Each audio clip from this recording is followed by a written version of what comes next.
bong hái anh ấy xuất cái hái đó bằng đây lên xuất nhé để ta không mà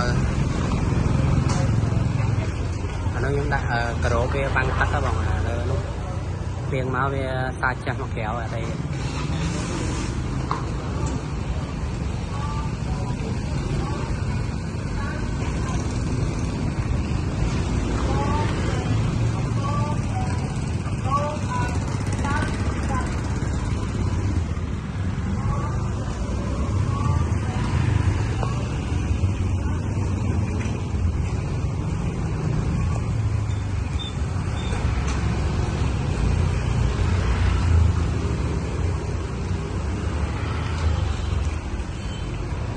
sao tục ở nước bong